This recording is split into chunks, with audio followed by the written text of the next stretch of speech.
నమస్తే అన్న, అందరికీ నమస్కారం. కువైట్లో దాదాపు 30 సంవత్సరాల తర్వాత దొరికిపోవడం జరిగింది.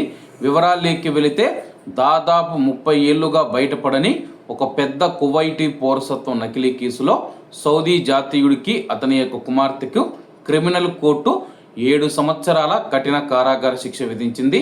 మరణించిన కువైటీ పౌరుడిలా నటిస్తూ చట్టవిరుద్ధంగా కువైట్ జాతీయతను పొంది కువైట్ పౌరులకు కేటాయించిన ప్రభుత్వ ప్రయోజనాలు పొందేందుకు అధికారిక పత్రాలను ఫోర్జరీ చేసినట్లు కోర్టు ఆ ఇద్దరిని దోషులుగా తేల్చింది. 1995 నుంచి 2025 మధ్య నకిలీ పౌరసత్వ హోదాను ఉపయోగించి జీతాలు, పెన్షన్లు, ప్రభుత్వ ఇల్లులు మరియు ఇతర ప్రభుత్వ ప్రయోజనాలను చట్టవిరుద్ధంగా పొందారనే దర్యాప్తులు తేలడంతో నిందితులకు 1.5 మిలియన్ల దినార్ల జరిమానా చెల్లించాలని చెప్పి కూడా కోర్టు తన యొక్క తీర్పులో ఆదేశించింది. అంటే 15 లక్షల దినార్లు జరిమానాగా చెల్లించాలని చెప్పి ఆదేశాలు జారీ చేసింది.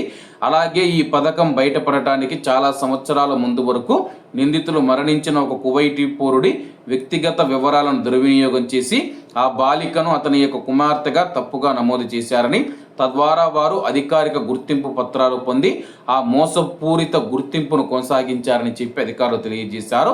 కువైటు పౌరసత్వ మోసాన్ని ఎదుర్కోవడానికి అనుమానాస్పద జాతీయత ఫైళ్లను, ముఖ్యంగా నకిలీ కువైటీ పౌరులు కల్పిత గుర్తింపులకు సంబంధించిన వాటిని సమీక్షించడానికి కువైట్ చేస్తూ ఉన్న నిరంతర ప్రయత్నాలలో భాగంగా ఈ కేసు ఒక భాగమని దర్యాప్తు అధికారులు అధికారిక రికార్డుల్లోని అసంబద్ధతలను గుర్తించగలిగారు. చివరికి దీర్ఘకాలంగా కొనసాగుతూ ఉన్న మోసాలను బట్టబయలు చేసి నిందితులను కోర్టులకు అప్పగిస్తూ ఉన్నారు.